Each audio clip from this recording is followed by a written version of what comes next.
نحمده ونستعينه ونستغفره وأشهد أن لا إله إلا الله وحده لا شريك له وأشهد أن محمدا عبده ورسوله أما بعد.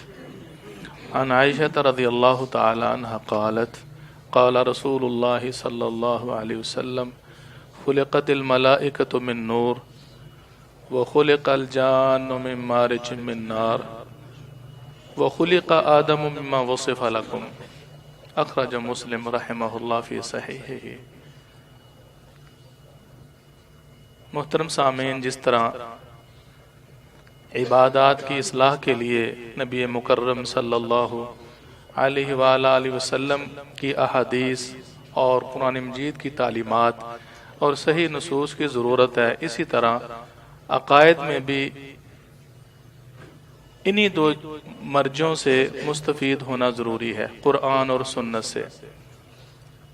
تو کوئی بھی تصور، عقیدہ، نظریہ بنانے سے پہلے قرآن و سنت کی دلیل کا ہونا ضروری ہے. مسلمان کا شیوا صحابہ کرام رضوان اللہ علیہم اجمعین کا جو طریقہ کار تھا وہ یہ تھا کہ وہ قرآن مجید کی تعلیمات کی روشنی میں اور پیارے پیغمبر صلی اللہ علیہ وسلم کا جو جو فرمان ملتا جاتا اس کے مطابق اپنی عبادات ادا کرتے اور اسی کے مطابق اپنے عقیدے کا تصفیہ کرتے. یہ نہیں ہونا چاہیے کہ انسان کوئی مخصوص نظریہ بنا لے اور اس نظریے کی بنیاد پر پھر انسان اس کے مطابق دلائل ڈھونڈنا شروع کر دے. اس سے پھر افتراق، انتشار، تعصب، لڑائی جھگڑے اور ملت اسلامیہ مختلف فرقوں میں تقسیم ہو جاتی ہے. اور خصوصاً کسی بھی عقیدے کے اس بات کے لیے ضروری ہے کہ اس میں اللہ سبحانہ و تعالیٰ کے کلام سے کوئی دلیل ہو یا پیارے پیغمبر صلی اللہ علیہ وسلم کی مستند حدیث ہو. ویسے تو من گڑھ، ضعیف، بے بنیاد روایات بہت ہیں، اور یہی وجہ ہے کہ بلا تحقیق چونکہ ہم انہیں دیکھتے ہیں عموماً، اس وجہ سے پھر اختلافات جنم لیتے ہیں. تو صحیح سنت جب ہمارے سامنے ہوگی تو انشاءاللہ اختلافات ختم ہو جائیں گے. اور قرآن کو انسان سنت چھوڑ کر پیارے پیغمبر صلی اللہ علیہ وسلم کی احادیث کو اگنور کر کے ان سے انحراف کر کے اگر کوئی دعویٰ کرے کہ میں اسلام کو سمجھ سکتا ہوں تو یہ بھی اس کا نظریہ باطل ہے. سنت کے ترک سے انسان صحیح طور پر نہ اسلام پہ چل سکتا ہے اور نہ صحیح طور پر اپنے دین اور اسلام کا جو ایک کنسپٹ ہے، نظریہ، اس کو سمجھ سکتا ہے.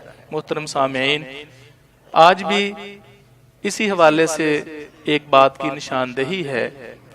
ہمارا عقیدہ ہے کہ فرشتے اللہ سبحانہ و تعالیٰ کی مخلوق ہے، اور وہ مخلوق ایسی ہے کہ جو ہمیشہ اللہ کی اطاعت کرتی ہے، فرما برداری کرتی ہے. وہ اللہ کے تابع ہے. عباد مکرمون لا یعصون اللہ ما امر ویفعلون ما یؤمرون.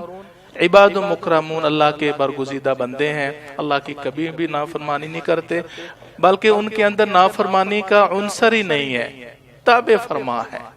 اور نہ کھاتے ہیں، نہ پیتے ہیں، نہ ان میں کوئی مذکر و مؤنث کا سلسلہ ہے، نہ وہ شادی بیاہ کرتے ہیں. وہ نورانی مخلوق ہیں، وہ نور سے بنے ہوئے ہیں جس کو آپ روشنی کہتے ہیں. اور اسی طرح ان کے مقابلے میں دوسری مخلوق ہے اور وہ ہے جن. جن ان کے اپوزٹ ہیں. ان کی تخلیق آگ سے ہوئی ہے، اور آگ بھی وہ جو کہ بھڑکتی آگ کے اوپر والے شعلے ہوتے ہیں. من مارج من نار. قرآن مجید میں سورۃ النحل کے اندر بھی انسان کی تخلیق کے حوالے سے، جنوں کے حوالے سے اللہ سبحانہ و تعالیٰ نے، بلکہ سورہ رحمان کے اندر بھی اور بھی بعض مقامات پر ان کی تخلیق کا جو عنصر اور مادہ ہے اس کا تذکرہ موجود ہے کہ وہ بھڑکتی آگ کے شعلے سے پیدا ہوئے ہیں. ان جنات کے اندر کچھ ہواؤں فضاؤں میں اڑتے پھرتے ہیں، کچھ سانپوں کی صورت میں زمین پہ ہیں، اور کچھ خانہ بدوش لوگوں کی طرح کبھی کہیں جاتے ہیں, کبھی کسی جگہ پہ بسیرا کرتے ہیں, یہ جنوں کی قسموں میں ہے. اور جو جنات ہیں وہ ایسی مخلوق ہیں کہ اللہ سبحانہ و تعالیٰ نے کو قدرت بخشی ہے کہ وہ مختلف شکلیں اور روپ دھار سکتے ہیں. انسان کی شکل میں بھی آ سکتے ہیں, سانپ اور بچھو بھی بن سکتے ہیں, اور بھی روپ دھار سکتے ہیں. یہ اللہ نے ان کو قدرت دی ہے. اور اسی طرح جو فرشتے ہیں ان کے اندر بھی یہ قدرت ہے کہ وہ کسی بھی انسان کا روپ دھار سکتے ہیں, بشر کی صورت میں آ سکتے ہیں. جس طرح کے دہیا کلبی ہیں, نبی مکرم صلی اللہ علیہ وسلم کے بعد جب بھی وہی لے کے آتے تو ان کی صورت میں آ جاتے. اسی طرح سیدہ مریم علیہ السلام کہ سب جب سامنے آئے تو فتمثل لها بشرا سویا, ایک مکمل بشر کی صورت میں پیش ہوئے اور انسان بن کے کھڑے ہو گئے, ایک نورانی مخلوق بشر کی صورت میں. اور بھی ایسے احادیث کے اندر واقعات آتے ہیں. نبی مکرم صلی اللہ علیہ وسلم نے صرف 2 مرتبہ اصلی صورت میں دیکھا, اصلی صورت میں صرف 2 مرتبہ, اور آپ دہشت زدہ ہو گئے. بہرحال مقصود یہ ہے کہ 2 مخلوقات قرآن و حدیث کی روشنی میں مختصر سا ان کا یہ تعارف ہے. لہٰذا فرشتوں پر ایمان لانا ہمارے ایمان کا حصہ اور جزو ہے. لیکن ہمارے معاشرے میں رہتے ہوئے بہت سے ایسے لوگ ہیں جن کو ہم منکرین حدیث بھی کہہ سکتے ہیں, وہ ملائکہ کے منکر ہیں. اور اسی طرح انہی میں وہ لوگ ہیں کہ جو جنات کے بھی منکر ہیں. اور قرآن و سنت سے جنات مخلوق انسانوں کی طرح مکلف ہے, لیکن کھانے پینے کے معاملے میں ذرا مختلف ہے. ان کے اندر بھی شادی بیاہ کا سلسلہ ہے, ان کی بھی اولاد ہوتی ہے, اور وہ بھی یعنی ایک ضرورت مند انسان کی طرح وقت گزارتے ہیں. لیکن اس کے ساتھ ساتھ جیسے انسان مکلف ہے, جنات بھی مکلف ہیں, فرشتے مکلف نہیں ہیں. اور تیسری مخلوق ہے انسان. انسان کھاتا پیتا ہے, جس طرح کہ جنات کا جو باپ ہے وہ ابلیس ہے, تو ہمارے جو باپ ہیں وہ آدم علیہ السلام ہیں. ہمارا جو ایک سلسلہ انسانی ہے, ہم کھاتے بھی ہیں, پیتے بھی ہیں, بول و براز بھی کرتے ہیں, مختلف انسانی عوارض کا ہم شکار ہوتے ہیں. یہ سب انسان جانتے ہیں. نبی مکرم صلی اللہ علیہ وسلم کی جو حدیث ہے وہ اس بات کی دلالت, واضح دلالت ہے, جو میں نے اس کا خلاصہ آپ کی خدمت میں رکھا ہے. اللہ کے رسول صلی اللہ علیہ وسلم فرماتے ہیں, خلقت الملائکۃ من نور, فرشتے نور سے پیدا کیے گئے ہیں, اور جنات وہ آگ کے شعلے سے. اور اسی طرح انسان جو ہے فرمایا مما وصف لکم, جو اللہ نے تمہارے لیے بیان فرما دی ہے, وہ کیا ہے, مٹی سے. جیسے ابلیس نے کہا نا, خلقتنی من نار و خلقتہ من طین, اللہ تو نے اس کو مٹی سے اور مجھے آگ سے پیدا کیا ہے. اور بھی اس کے بہت سے دلائل ہیں.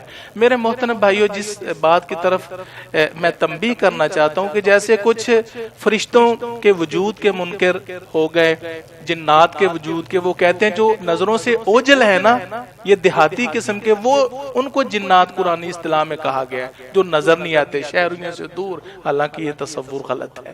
یہ مخلوق ہے جو ہمیں نظر نہیں آتے, جیسے فرشتے نظر نہیں آتے. تیسری اور آخری بات وہ یہ ہے کہ ان انسانوں میں ایک ایسی بھی برگزیدہ جماعت ہے جن کو ہم انبیاء اور رسول کہتے ہیں. اللہ کے نبی اور رسول, اور سب سے بڑھ کر نبی آخر الزمان محمد رسول اللہ صلی اللہ علیہ وسلم. آپ بھی ایک بشر تھے, انسان تھے, وہی انسانی عوارض جن کا ایک عام انسان شکار ہوتا ہے. رسول اکرم صلی اللہ علیہ وسلم بھی ایسے تھے, کھاتے پیتے تھے, اور غم و غصے کا شکار بھی ہوتے تھے. آپ کا سلسلہ نسب بھی معروف ہے, آپ کے آباء و اجداد بھی ہیں, اور اس طرح آپ کی آل اولاد بھی تھی. لیکن اللہ کے رسول صلی اللہ علیہ وسلم عام انسان کی طرح تو کجا, آپ سید الانبیاء ہیں, سید البشر ہیں. انا سید ولد آدم, میں بنی نوع انسان کا سردار ہوں. اور اس حوالے سے ایک پوری کتاب بھی ملتی ہے عربی میں, بدایت اصول فی تفضیل الرسول. اللہ کے رسول صلی اللہ علیہ وسلم کے جو فضائل اور خصوصیات ہیں وہ کم و بیش دیگر انبیاء کے مقابلے میں ان صاحب علم نے کم و بیش 40 یا 44 کے قریب گنوائے ہیں, کہ عام انسانوں کے مقابلے میں نہیں. بلکہ سابقہ امتوں کے مقابلے میں پیارے پیغمبر صلی اللہ علیہ وسلم کو اس قدر خصوصیات و امتیازات دیے گئے جو کہ سابقہ انبیاء یا امتوں میں موجود نہیں تھے. یہ ہمارا عقیدہ ہے. کھانے پینے انسانی عوارض میں آپ بشر انسان کی طرح تھے. لیکن ایک وقت تھا میرے بھائیوں، عقیدے کی اصلاح مقصود ہے کہ ہم رسول اکرم صلی اللہ علیہ وسلم کو سرے سے بشر ہی نہیں مانتے تھے کہ آپ صرف نور ہیں. اب اللہ کا شکر ہے کہ معاملہ تھوڑا سا آگے بڑھا. اب ایک اور تصور اور نظریہ سامنے آ گیا ہے کہ اللہ کے رسول صلی اللہ علیہ وسلم کی ایک حیثیت تو نور کی ہے اور دوسری حیثیت بشریت کی ہے. یعنی آپ ایک ہی وقت میں نور بھی ہیں اور بشر بھی ہیں، اور کبھی غلبہ بشریت ہو جاتا ہے اور کبھی غلبہ نورانیت ہو جاتا ہے. پہلی بات یہ ہے کہ محترم سامعین، یہ اصطلاح اور یہ فلسفہ قرآن و حدیث سے کہیں بھی ثابت نہیں ہے. جس طرح کے سابقہ نظریات اختراع، یہ بھی تھوڑی دیر قبل ایک نظریہ پیدا ہوا ہے جس کا قرآن و سنت سے کوئی پروف اور ثبوت پیش نہیں کیا جا سکتا. میرے محترم سامعین، دلیل کے طور پر یہ دلیل سامنے آتی ہے کہ ایک وقت میں انسان بھی ہو سکتا ہے اور نور بھی ہو سکتا ہے. وہ جبریل علیہ السلام کی دلیل فَتَمَثَّلَ لَهَا بَشَرًا سَوِيًّا کہ مریم علیہ السلام کے پاس آئے تو وہ ایک نور تھے لیکن مکمل بشریت کی صورت میں رونما ہوئے. تو معلوم ہوا کہ ایک بشر نور بھی ہو سکتا ہے. یہ 100% دلیل باطل ہے. کیا کسی بھی مسلم سکالر کا، محدثین علماء اسلاف میں سے کسی کا یہ نظریہ ہے کہ جبریل یا فرشتے جو ہیں دیگر ملائکہ، ان کے اندر دونوں عنصر ہیں کہ وہ نورانی بھی ہیں اور بشر بھی ہیں؟ کوئی ہے اس عقیدے کا قائل کہ نور بھی ہیں اور بشر بھی ہیں؟ لیکن اس دلیل کی بنیاد پر یہ استنباط کر لیا. ٹھیک ہے، فہم میں غلطی لگ جاتی ہے لیکن اصلاح کی بھی تو ضرورت ہے نا. اس سے یہ کشید کیا گیا کہ اللہ کے رسول صلی اللہ علیہ وسلم ایک موقع پر سینہ چاک کیا گیا تو خون کا قطرہ نہیں نکلا، وہ غلبہ نورانیت تھا. ایک موقع تھا کہ رسول اکرم صلی اللہ علیہ وسلم یعنی وہ بھوکے ہیں اور پیٹ پہ پتھر باندھے ہوئے ہیں، بھوک کا احساس ہو رہا ہے، وہ بتقاض بشریت یعنی غلبہ بشریت تھا. اور ایک موقع تھا فرماتے ہیں کہ یعنی مسلسل روزے پہ روزہ رکھتے جا رہے ہیں، وصال کر رہے ہیں. صحابہ نے بھی عرض کیا اللہ کے رسول ہم بھی مسلسل روزے رکھنا چاہتے ہیں اور درمیان میں کھانا پینا نہیں چاہتے، اس کو وصال کہتے ہیں. فرمایا انما یطعمنی ربی ویسقین، اللہ مجھے کھلاتا پلاتا ہے. اس موقع پر بھوک کا احساس ہی نہیں ہے. تو اس فلسفے اور نظریے کی روشنی میں یہ کہہ دیا جاتا ہے کہ اس وقت غلبہ نورانیت ہے. یا طائف کے موقع پہ پتھر پڑے لو لہان ہو گئے، وہ گویا کہ لبادہ تھا بشریت کا. یہ جو کنسپٹ ہے میرے بھائیوں، یہ شاید الفاظ کا ہیر پھیر ہے لیکن شرعی اصطلاح میں قرآن و حدیث کے دلائل کی روشنی میں اس انداز میں اس عقیدے کی تشہیر یہ باطل اور غلط ہے. کیوں؟ جتنے بھی صاحب علم ہیں انہوں نے نبی مکرم صلی اللہ علیہ وسلم کے اس قسم کے جو معاملات تھے خرق عادت، فطرت سے بالا، ان کو معجزات سے تعبیر کیا ہے، ان کو معجزات کی کتابوں میں ذکر کیا ہے. جبکہ یہ فلسفہ کہ جی یہ غلبہ نورانیت، غلبہ بشریت، یہ ایک حادث اصطلاح ہے. ایک ہی وقت میں جو عنصر ہے نبی مکرم صلی اللہ علیہ وسلم کا کہ وہ صرف اور صرف کیا ہے؟ بشر ہے.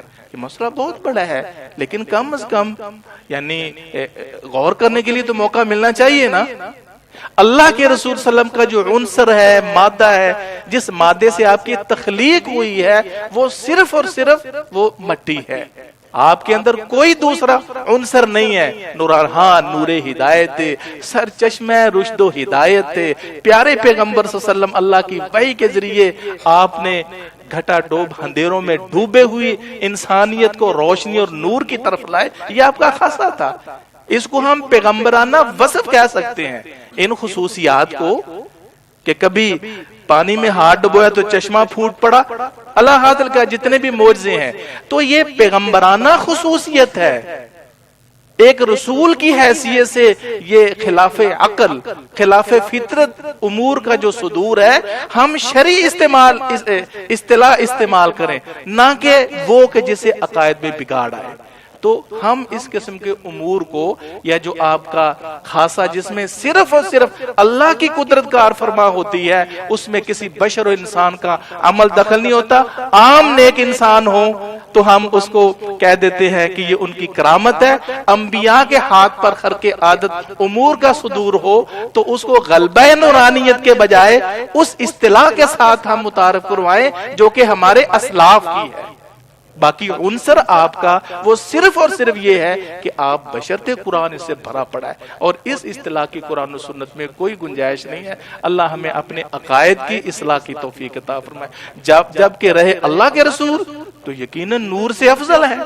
یہ کوئی فضیلت والی بات نہیں ہے کہ ہم آپ کو نور باور کرا کے کوئی فضیلت بخش رہے ہیں۔ الحمدللہ سید الانبیاء ہیں، اور عبودیت کا حق ادا کرنے والے بشر وہ فرشتوں سے افضل ہے، اور اللہ کے رسول سب سے افضل ہے۔ اللہ مجھے اور آپ کو عمل کی توفیق عطا فرمائے۔